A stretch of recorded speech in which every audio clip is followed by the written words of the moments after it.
Assalamualaikum warahmatullahi wabarakatuh. Perkenalkan, nama saya Sinta Inayah. Di sini saya akan menjawab pertanyaan tugas belajar di luar kelas hari pertama. Saya sebagai motivator magang Bimba IWO. Pertanyaan pertama, apa pengertian fun learning? Fun learning adalah proses belajar yang sepenuhnya menyenangkan bagi anak. Pertanyaan kedua, mengapa proses belajar harus fun learning? Karena agar setiap anak dapat merasakan bahagia dalam proses belajarnya sehingga anak menjadi senang belajar. Pertanyaan nomor 3, apa tujuan fun learning? Tujuan dari adanya metode fun learning adalah menumbuhkan minat belajar secara intrinsik. Yang pertanyaan keempat, apa hukum fun learning di Bimba? Wajib, karena kegiatan belajar untuk anak usia dini harus bersifat kegiatan yang menyenangkan dan tidak memaksa. Pertanyaan kelima, siapa yang harus merasakan fun learning dan sebutkan alasannya? Anak, karena dunia anak adalah dunia bermain. Metode belajarnya pun tidak membebani anak.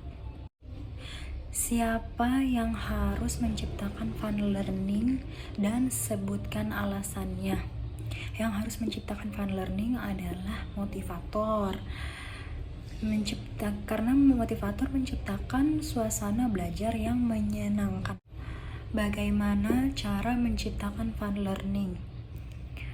Dengan cara yang pertama, mengajak anak berdialog, bernyanyi, bercerita, mendongeng, dan bermain bahasa Bimba.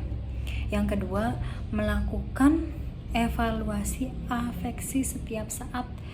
Pastikan semua anak yang dibimbing senang, semangat, dan antusias melakukan kegiatan bermain sambil belajar di Bimba IWO. Pertanyaan nomor 8, bagaimana cara mengevaluasi anak apakah fun learning atau tidak? Jawabannya adalah dengan cara melihat ekspresi setiap anak senang, semangat, dan antusias melakukan kegiatan bermain sambil belajarnya. Pertanyaan nomor 9, apa dampak yang terjadi bila proses belajar menyenangkan? Jawabannya adalah anak mau belajar karena keinginannya sendiri. Pertanyaan nomor 9, apa dampak yang terjadi bila proses belajar tidak menyenangkan? Jawabannya, anak menjadi kurang bersemangat dan berantusias dalam belajar.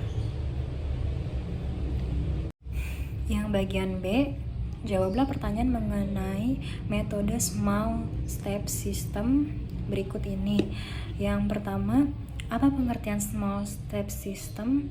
Small step system adalah proses belajar yang dilakukan secara bertahap. Motivator harus dapat memberikan kegiatan yang sesuai dengan kemauan dan kemampuan masing-masing anak. Pertanyaan nomor 2, mengapa proses belajar harus dilakukan secara bertahap atau small step system? Jawabannya adalah karena tidak mungkin menyenangkan jika tidak bertahap. Untuk pertanyaan nomor 3, apa tujuan small step system? Tujuan dari adanya metode small step system adalah agar proses belajar yang menyenangkan dapat tercipta. Pertanyaan nomor 4 adalah bagaimana cara agar motivator dapat mewujudkan proses belajar yang small step system? Jawabannya adalah dengan wajib menerapkan individual system. Bimbing sesuai dengan keadaan masing-masing anak. Motivator harus mengetahui kemampuan dan kemauan masing-masing anak didiknya, sehingga dapat memberikan kegiatan bermain sambil belajar yang sesuai.